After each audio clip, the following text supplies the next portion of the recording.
श्रीदुर्गादेव्यै नमः। सिद्धकुञ्जिकास्तोत्रम्। शिव उवाच शृणुदेवि प्रवक्ष्यामि कुञ्जिकास्तोत्रमुत्तमम्। येन मन्त्रप्रभावेण चण्डीजापः शुभो भवेत्। न कवचम् नार्गलास्तोत्रम् कीलकम् न रहस्यकम् न सूक्तम् नापि ध्यानम् च न न्यासो न च वार्चनम्। कुञ्जिकापाठमात्रेण दुर्गापाठफलम् लभेत्। अतिगुह्यतरम् देवी देवानामपि दुर्लभम्।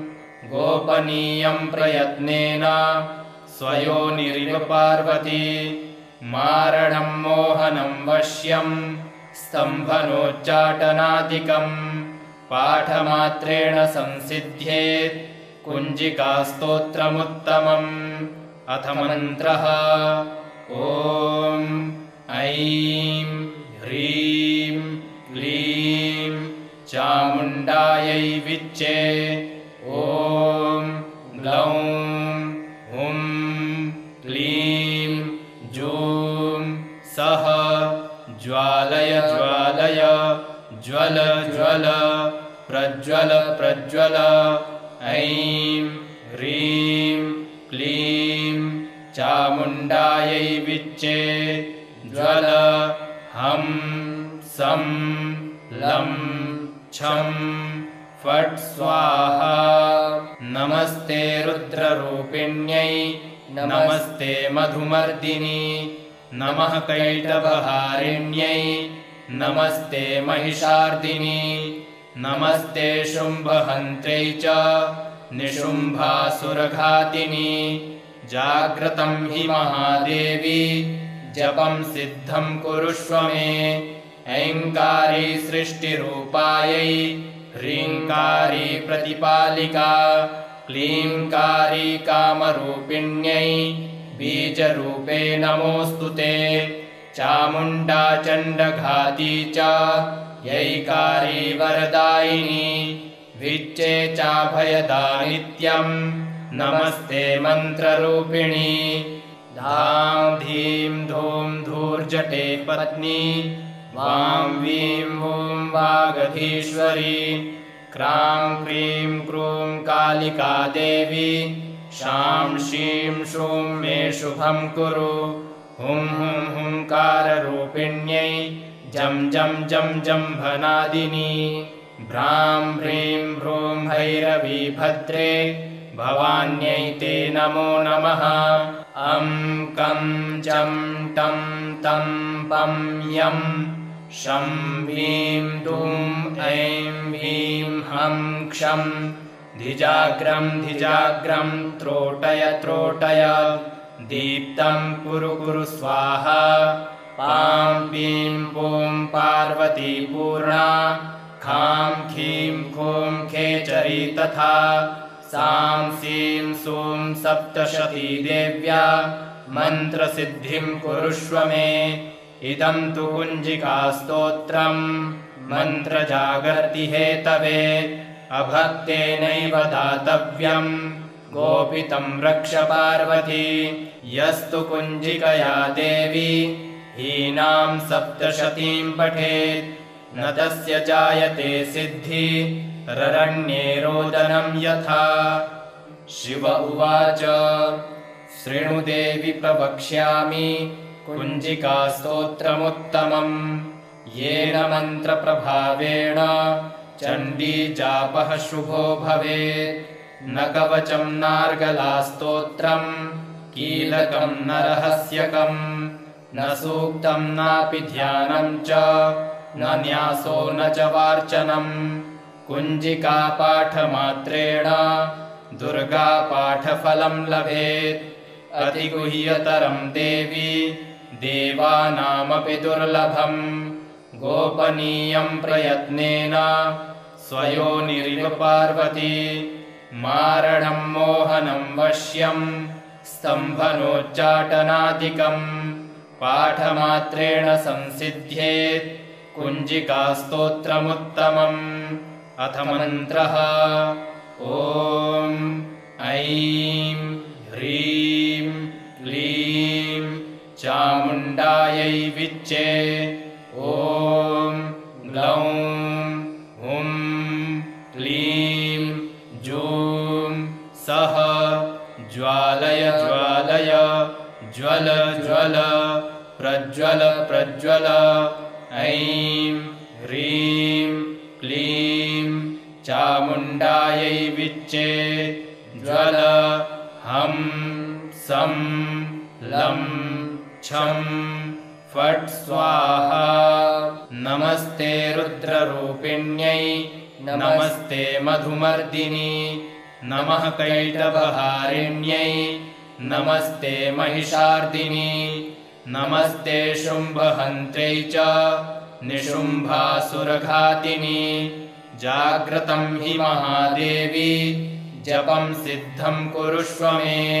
ऐङ्कारी सृष्टिरूपायै ह्रीङ्कारी प्रतिपालिका क्लीङ्कारी कामरूपिण्यै बीजरूपे नमोऽस्तु ते। चामुण्डा चण्डघाती च यैकारी वरदायिनी विच्चे चाभयदानित्यं नमस्ते मन्त्ररूपिणी।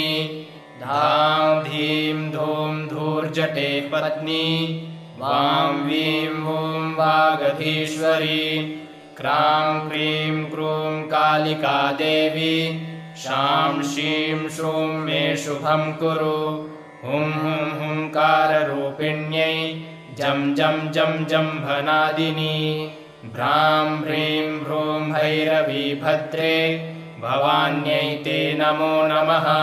अं कं चं टं तं पं यं शं वीं दुं ऐं वीं हं क्षं धिजाग्रं धिजाग्रं त्रोटय त्रोटय। दीप्तं कुरु कुरु स्वाहा। पां पीं पूं पार्वती पूर्णा खां खीं खूं खेचरी तथा। सां सीं सूं सप्तशती देव्या मन्त्रसिद्धिं कुरुष्व मे। इदं तु कुञ्जिकास्तोत्रं मन्त्रजागर्ति हेतवे। अभक्तेनैव दातव्यं गोपितं रक्ष पार्वती। यस्तु कुञ्जिकया देवी हीनां सप्तशतीं पठेत् न तस्य जायते सिद्धि ररण्ये रोदनं यथा। शिव उवाच शृणु देवि प्रवक्ष्यामि कुञ्जिकास्तोत्रमुत्तमं। येन मन्त्रप्रभावेण चण्डीजापः शुभो भवेत्। न कवचं नार्गलास्तोत्रं कीलकं न रहस्यकं न सूक्तं नापि ध्यानं च न न्यासो न च वार्चनम्। कुञ्जिकापाठमात्रेण दुर्गापाठफलं लभेत्। अतिगुह्यतरं देवी देवानामपि दुर्लभम्। गोपनीयं प्रयत्नेन स्वयोनिरिव पार्वती। मारणं मोहनं वश्यं स्तम्भनोच्चाटनादिकम् पाठमात्रेण संसिद्ध्येत् कुञ्जिकास्तोत्रमुत्तमम्। अथ मन्त्रः। ॐ ऐं ह्रीं क्लीं चामुण्डायै विच्चे। ॐ ग्लौं हुं क्लीं जूं सः ज्वालय ज्वालय ज्वल ज्वल प्रज्वल प्रज्वल। ऐं ह्रीं क्लीं चामुण्डायै विच्चे। ज्वल हं सं लं छं फट् स्वाहा। नमस्ते रुद्ररूपिण्यै नमस्ते मधुमर्दिनी नमः कैटभहारिण्यै नमस्ते महिषार्दिनी नमस्ते शुम्भहन्त्रै च निशुम्भासुरघातिनी। जाग्रतं हि महादेवी जपं सिद्धं कुरुष्व मे। ऐङ्कारी सृष्टिरूपायै ह्रीङ्कारी प्रतिपालिका क्लीङ्कारी कामरूपिण्यै बीजरूपे नमोऽस्तु ते चामुण्डा चण्डघाती च यैकारी वरदायिनी विच्चे चाभयदा नित्यं नमस्ते मन्त्ररूपिणी धां धीं धूं धूर्जटे पत्नी वां वीं वूं वागधीश्वरी क्रां क्रीं क्रूं कालिका देवी शां शीं शूं मे शुभं कुरु हुं हुं हुंकाररूपिण्यै जं जं जं जम्भनादिनी भ्रां ह्रीं भ्रूं भैरवी भद्रे भवान्यै ते नमो नमः अं कं चं टं तं पं यं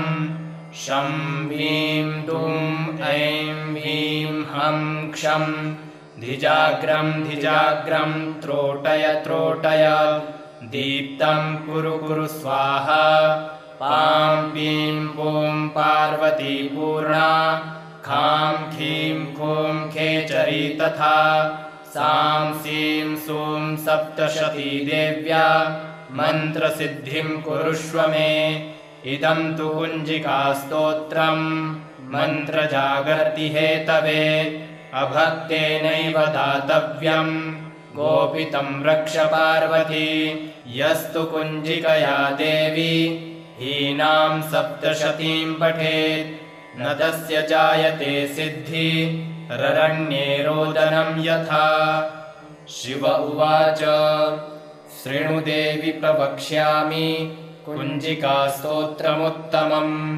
येन मन्त्रप्रभावेण चण्डीजापः शुभो भवेत् न कवचं नार्गलास्तोत्रं कीलकं न रहस्यकं न सूक्तं नापि ध्यानं च न न्यासो न च वार्चनम् कुञ्जिकापाठमात्रेण दुर्गापाठफलं लभेत् अतिगुह्यतरं देवी देवानामपि दुर्लभम् गोपनीयं प्रयत्नेन स्वयोनिरिव पार्वती मारणं मोहनं वश्यं स्तम्भनोच्चाटनादिकं पाठमात्रेण संसिद्ध्येत् कुञ्जिकास्तोत्रमुत्तमम् अथ मन्त्रः ॐ ऐं ह्रीं क्लीं चामुण्डायै विच्चे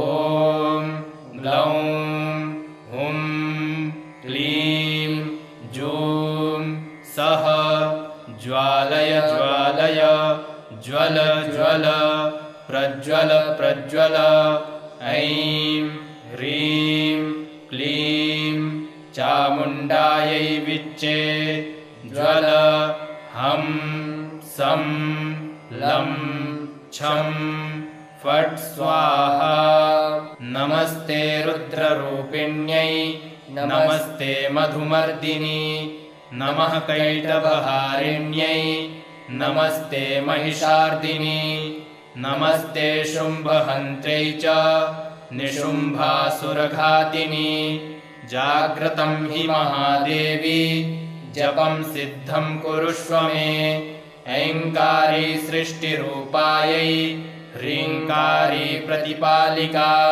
क्लीङ्कारी कामरूपिण्यै बीजरूपे नमोऽस्तु ते चामुण्डा चण्डघाती च यैकारी वरदायिनी विच्चे चाभयदा नित्यं नमस्ते मन्त्ररूपिणी धां धीं धूं धूर्जटे पत्नी वां वीं वूं वागधीश्वरी क्रां क्रीं क्रूं कालिका देवी शां शीं शूं मे शुभं कुरु हुं हुं हुंकाररूपिण्यै जं जं जं जम्भनादिनी भ्रां ह्रीं भ्रूं भैरवी भद्रे भवान्यै ते नमो नमः अं कं चं टं तं पं यं शं ह्रीं दुं ऐं ह्रीं हं क्षं धिजाग्रं धिजाग्रं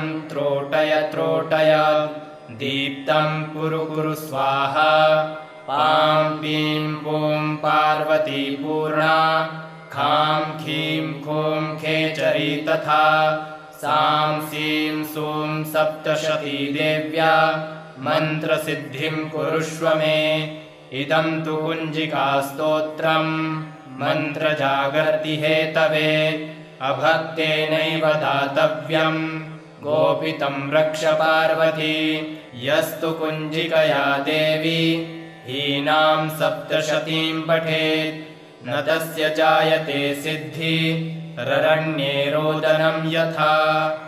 शिव उवाच शृणु देवि प्रवक्ष्यामि कुञ्जिकास्तोत्रमुत्तमम् येन मन्त्रप्रभावेण चण्डी जापः शुभो भवेत् न कवचं नार्गलास्तोत्रम् कीलकं न रहस्यकम् न सूक्तं नापि ध्यानं च न न्यासो न च वार्चनम् कुञ्जिकापाठमात्रेण दुर्गापाठफलं लभेत् अतिगुह्यतरं देवी देवानामपि दुर्लभम् गोपनीयं प्रयत्नेन स्वयोनिरिव पार्वती मारणं मोहनं वश्यं स्तम्भनोच्चाटनादिकम् पाठमात्रेण संसिद्ध्येत् कुञ्जिकास्तोत्रमुत्तमम्।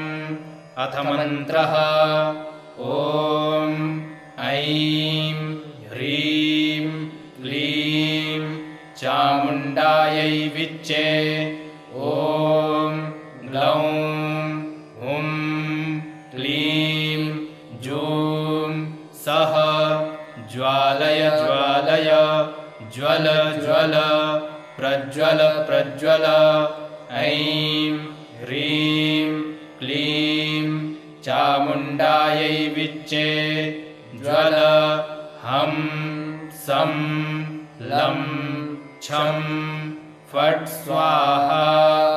नमस्ते रुद्ररूपिण्यै नमस्ते मधुमर्दिनी नमः कैटभहारिण्यै नमस्ते महिषार्दिनी नमस्ते शुम्भहन्त्रै च निशुम्भासुरघातिनी जाग्रतं हि महादेवी जपं सिद्धं कुरुष्व मे ऐङ्कारी सृष्टिरूपायै ह्रीङ्कारी प्रतिपालिका क्लीङ्कारी कामरूपिण्यै बीजरूपे नमोऽस्तु ते चामुण्डा चण्डघाती च यैकारी वरदायिनी विच्चे चाभयदा नित्यम् नमस्ते मन्त्ररूपिणी धां धीं धूं धूर्जटे पत्नी वां वीं वूं वागधीश्वरी क्रां क्रीं क्रूं कालिका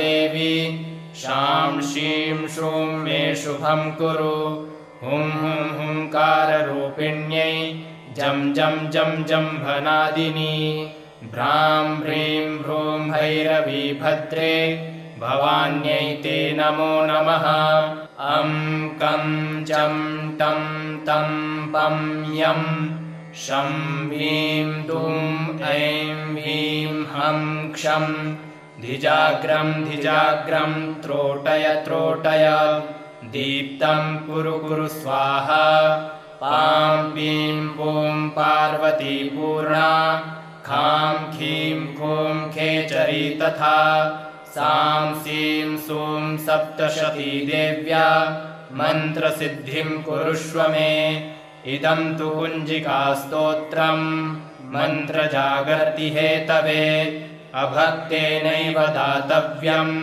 गोपितं रक्ष पार्वती यस्तु कुञ्जिकया देवी हीनां सप्तशतीं पठेत् न तस्य जायते सिद्धि ररण्ये रोदनं यथा। शिव उवाच शृणु देवि प्रवक्ष्यामि कुञ्जिकास्तोत्रमुत्तमम् येन मन्त्रप्रभावेण चण्डी जापः शुभो भवेत् न कवचं नार्गलास्तोत्रम् कीलकं न रहस्यकम् न सूक्तं नापि ध्यानं च न न्यासो न च वार्चनम् कुञ्जिकापाठमात्रेण दुर्गापाठफलं लभेत् अतिगुह्यतरं देवी देवानामपि दुर्लभम् गोपनीयं प्रयत्नेन स्वयोनिरिव पार्वती मारणं मोहनं वश्यं स्तम्भनोच्चाटनादिकम् पाठमात्रेण संसिद्ध्येत् कुञ्जिकास्तोत्रमुत्तमम् अथ मन्त्रः ॐ ऐं ह्रीं क्लीं चामुण्डायै विच्चे ॐ ग्लौं हुं क्लीं जूं सः ज्वालय ज्वालय ज्वल ज्वल प्रज्वल प्रज्वल ऐं ह्रीं क्लीं चामुण्डायै विच्चे ज्वल हं सं लं छं फट् स्वाहा नमस्ते रुद्ररूपिण्यै नमस्ते मधुमर्दिनी नमः कैटभहारिण्यै नमस्ते महिषार्दिनी नमस्ते शुम्भहन्त्रै च निशुम्भासुरघातिनी जाग्रतं हि महादेवी जपं सिद्धं कुरुष्व मे ऐङ्कारी सृष्टिरूपायै ह्रीङ्कारी प्रतिपालिका क्लीङ्कारी कामरूपिण्यै बीजरूपे नमोऽस्तु ते चामुण्डा चण्डघाती च यैकारी वरदायिनी विच्चे चाभयदा नित्यं नमस्ते मन्त्ररूपिणी धां धीं धूं धूर्जटे पत्नी वां वीं वूं वागधीश्वरी क्रां क्रीं क्रूं कालिका देवी शां शीं शूं मे शुभं कुरु हुं हुं हुंकाररूपिण्यै जं जं जं जम्भनादिनी भ्रां ह्रीं भ्रूं भैरवी भद्रे भवान्यै ते नमो नमः अं कं चं टं तं पं यं शं ह्रीं दुं ऐं ह्रीं हं क्षं धिजाग्रं धिजाग्रं त्रोटय त्रोटय दीप्तं कुरु कुरु स्वाहा पां पीं पूं पार्वती पूर्णा खां खीं खूं खेचरी तथा सां सीं सूं सप्तशती देव्या मन्त्रसिद्धिं कुरुष्व मे इदं तु कुञ्जिकास्तोत्रं मन्त्रजागर्ति हेतवे अभक्तेनैव दातव्यं गोपितं रक्ष पार्वती यस्तु कुञ्जिकया देवी हीनां सप्तशतीं पठेत् न तस्य जायते सिद्धि ररण्ये रोदनं यथा शिव उवाच शृणु देवि प्रवक्ष्यामि कुञ्जिकास्तोत्रमुत्तमम् येन मन्त्रप्रभावेण चण्डीजापः शुभो भवेत् न कवचं नार्गलास्तोत्रं कीलकं न रहस्यकं न सूक्तं नापि ध्यानं च न न्यासो न च वार्चनम् कुञ्जिकापाठमात्रेण दुर्गापाठफलं लभेत् अतिगुह्यतरं देवी देवानामपि दुर्लभम् गोपनीयं प्रयत्नेन स्वयोनिरिव पार्वती मारणं मोहनं वश्यं स्तम्भनोच्चाटनादिकम् पाठमात्रेण संसिद्ध्येत् कुञ्जिकास्तोत्रमुत्तमम् अथ मन्त्रः ॐ ऐं ह्रीं क्लीं चामुण्डायै विच्चे ॐ ग्लौं हुं क्लीं जूं सः ज्वालय ज्वालय ज्वल ज्वल प्रज्वल प्रज्वल ऐं ह्रीं क्लीं चामुण्डायै विच्चे ज्वल हं सं लं छं फट् स्वाहा।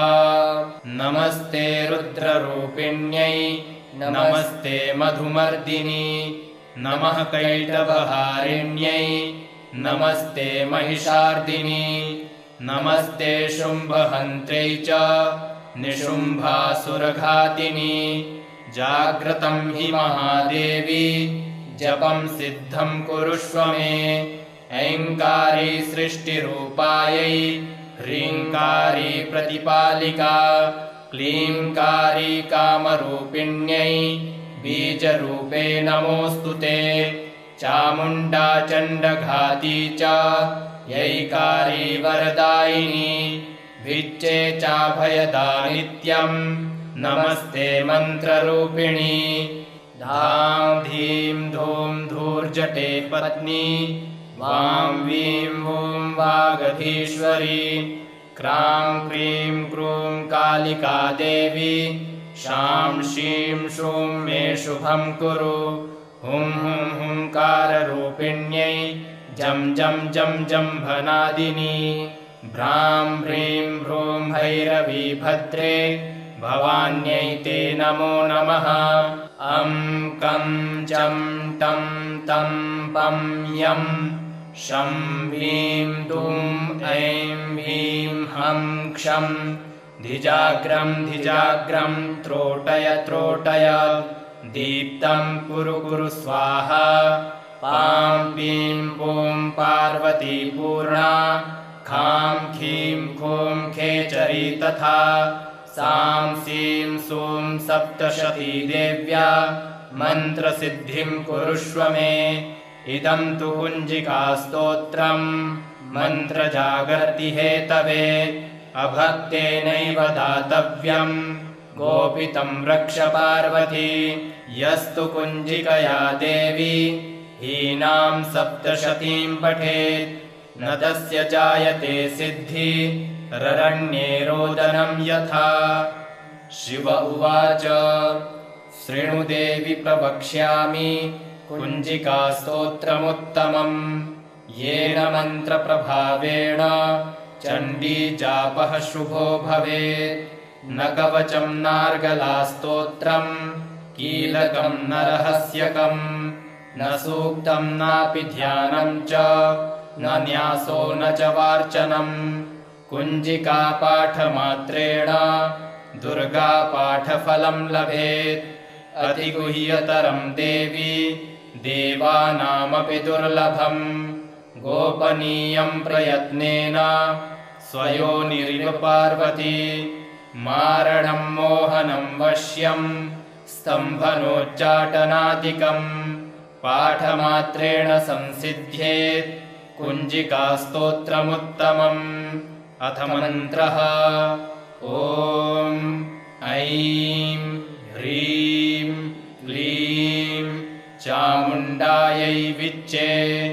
ॐ ग्लौं हुं क्लीं जूं सः ज्वालय ज्वालय ज्वल ज्वल प्रज्वल प्रज्वल।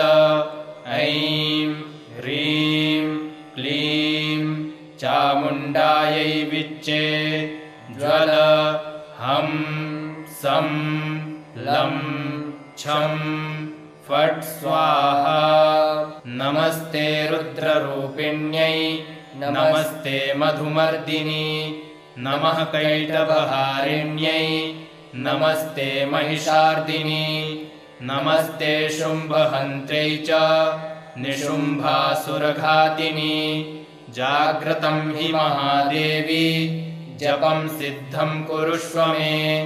ऐङ्कारी सृष्टिरूपायै ह्रीङ्कारी प्रतिपालिका क्लीङ्कारी कामरूपिण्यै बीजरूपे नमोऽस्तु ते।